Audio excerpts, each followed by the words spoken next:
like clock, I can't stop. Fuck around, make my 40 pop. No popcorn, I pop pistols. Reaming my body, clothing no issue. Bitch, you look sick, you need a tissue. You drop a body, I just might bless you. I'm metrosexual. What is going on, guys? It's Wraith here, back with another video. Now, I'm sorry I didn't upload yesterday. I actually just got my laptop back from Best Buy and it's all fixed. So I'm back on the grind, back on the YouTube grind, and everything is going to go good from here on out. And I know a lot of you guys have been asking me if I actually want to play with you guys, and trust me, I do. But for right now, I can't actually like stream or anything on this laptop. It's just not powerful enough. But on the 21st, I'm getting a new PC, like completely built PC. I'm making it myself, etc., etc. And I'm gonna start streaming like 5-6 days a week, and then every Sunday or whatever the day is, I'll play the entire day with just viewers, or 1v1 just viewers, or play squads, duos, whatever it is, right? So if you guys want to play with me, just wait a couple more weeks, and trust me, I'll try my best to play with all of you guys. I basically want to play. But yeah, so let's get right into today's video, and it's basically going to be talking about how to kill people that are better than you, and how to deal with people that are more advanced of a player than you. And again, for the gameplay, it'll be in the link in the description for the guy's channel. And yeah, if you're interested, make sure you smash that like button, make sure you hit that subscribe button, use creator code WraithFN in the item shop, and let's get right into today's video. The first thing I'm going to talk about is kind of something you need to do before you actually want to kill better players, and that's learn how to deal with just an average player. So now the reason I say this is because, for example, if you can't kill the average player, you can't drop the occasional 10 kill game or whatever, you can't kill most people who are as good as you, you're probably not going to be able to consistently beat people who are better than you. Now, sure, there's always going to be kids better than you. Even if you're one of the best players in the world, there's still probably going to be kids who are a little bit better than you, or have a better loadout, or whatever the reasoning is. So it's very, very important to be able to handle a fight, because if you can handle a fight against an average player, then no matter what happens, since there's so many external factors in fights, you can still beat players better than you, and you have a way better chance at beating the best players if you're a good player. So that, I know it's kind of counterintuitive, but basically think about it this way. If someone who's played 10 games fights the best player in the world, probably doesn't have that good of a chance, right? He'll probably win 0 out of 100 fights, maybe 1 out of 100 fights if he gets a rocket launcher or something, right?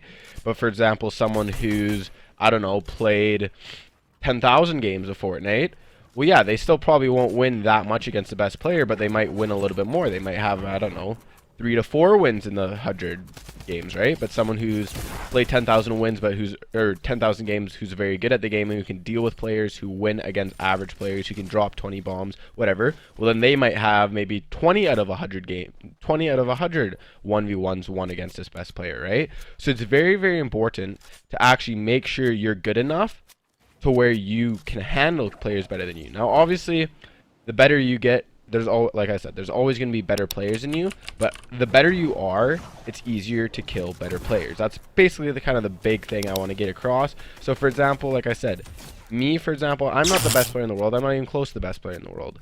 But it's easier for me to fight someone who's better than me because I know the general skills of the game, right? Like, I probably won't win against Mongol every single time, but I might win 10 times out of 100, 10, 15 times out of 100, or whatever the reason is, right? Because you want to make sure you can deal with the average player. That's the super most important thing. Make sure you're good enough at the game where you can deal with an average player, and that will allow you to be more consistent against better players. The next thing, and this is kind of a hard tip and a super overrated skill that not a lot of people really like think is a big skill, and it's learning people's playstyle as you're fighting them. Now, there's a couple different play styles like that kind of reside in Fortnite. There's one, for example, there's the overbuilder who just continues to build no matter what. You spray him down, he just keeps building. There's one who tries crazy edits on you, like will build and then instantly edit down on you. Or, for example, one that will stick low ground and box up and wait for you to make a mistake and then shoot you. For example, I don't know, like just an average player will normally box up, right? But it's super, super important, if you can learn the skill, to try and learn how they play as they're fighting them. So for example, what I try and keep in mind is, for example, if I'm build fighting someone and they ramp over me and they edit down, I know that if that happens again, they ramp over me again in the fight, they're most likely gonna edit down. For example, another one, if they overbuild like 490s, most likely if you shoot them down or whatever's going to happen, they're going to build straight back up and try and go for high ground. They're kind of those players that just need the high ground. So it's very important to look and pay attention to what they're doing and make that kind of almost be their downfall. So for example, if they're overbuilding, you can just shoot them down, make them waste their mats, make them get mad, make them get frustrated, go for those crazy Tfue jump shots, and you can just wait, hold your gun out, and shoot them. If they box down and they go low ground, then you know that they're probably going to stick down there. They're probably not going to build for height. They're probably just going to stick in that box, and you got to box fight them no matter what's going to happen. Or for example, if there's a kid, like I said, who every single time he builds over top of you or builds in front of you, he edits it instantly. Well, then all you have to do is let him build, and then he's going to edit, and then you just pump him, or you combat shock at him, or whatever freaking that thing is called now. But yeah, you just got to kind of understand who you're playing and try your best. Now, obviously, the fight only lasts 15 seconds, like nothing really much you can do there. But if it's a longer fight, which most good fights should be, then try and pay attention to what they do, because they're probably going to repeat them. Not many players will actually do different things. Like, most people are like natural habits. They just do habits every single time. So if someone ramps over you, like I said, they're probably going to cut it down in half the time, or 90% of the time, right? Now, obviously, if they're a very, very good player, for example, someone, again, I'll go like with Mongrel or Tfue or someone like that. If you're fighting them, the best thing I would say to do is no, not run, but try and box fight them. Now, obviously, they're unbelievable at box fighting, but instead of build fighting them, because most likely you're not going to win that build fight, and most likely he's probably going to kill you, just try and box fight them. It brings down the advantages that they have of being a better player and kind of makes it a little bit more even. Now, sure, they still will probably be a little bit better than you at box fighting, but it gives you a higher advantage than you had in a build fight or something along those lines.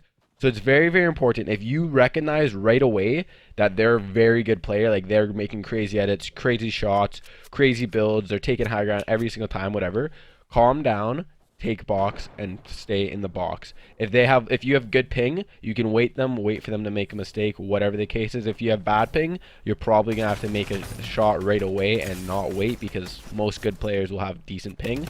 So yeah, it's very, very important. If you notice someone's way better than you, try and play the box game. It will work, trust me.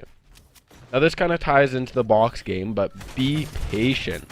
A lot of good players are always going for high kill games, or going to get as many kills as possible, or get in the best scenario, or be aware of third parties.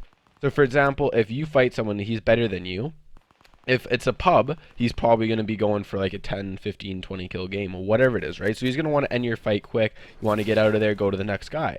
If it's an arena, a good player knows the longer a fight takes, the more match drag out, the more health he has chance of losing, as well as the more chance that the third party's going to come. So he's going to be trying to finish this fight really quickly. So again, if you box fight him, or just stay super patient, not go for any crazy shots, make sure he doesn't hit any big shots on you, eventually he's going to get mad, or her, we're not discriminating here, but eventually the person's going to get mad and be like, oh my god, all this person is doing is just chilling. And then once they make a mistake, you can capitalize. Even people like, again, I'll use him in every single scenario here, Mongrel. I watched him so much, and he will get frustrated if it takes him a long time to kill someone.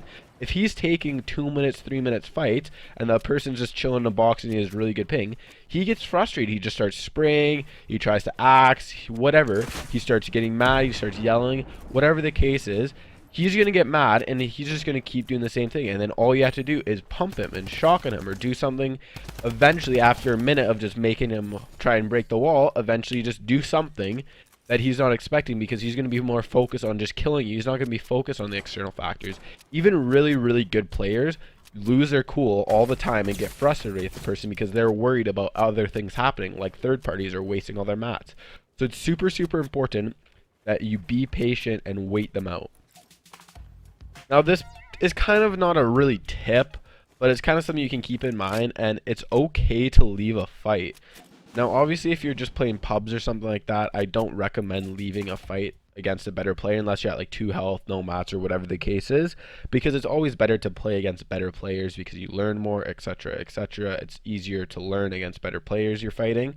But for example, if you're in an arena or something, or a World Cup game, and you need to win, it's okay to leave the fight. If you know he's better than you and you don't have a ton of, I don't know, mats or health or whatever, you just don't feel confident about the fight, just leave. There's not a big deal in leaving. It's okay. It's literally like a game. It doesn't matter if someone calls you like a coward or something for leaving. You're playing your life. You're playing to win the game.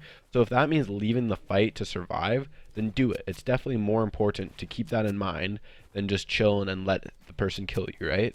So hopefully you enjoyed this video. If you did, make sure you smash that like button, make sure that subscribe button, use creator code WraithFN in the item shop. And like I say, every single video, if you have any topics you want me to talk about it, leave it down in the comments below. I finished school in 2 weeks, which means daily uploads, daily streams, everything that's going to be coming during the summer. So hopefully you guys are excited, and I'll see you guys all in the next one. Have a good one.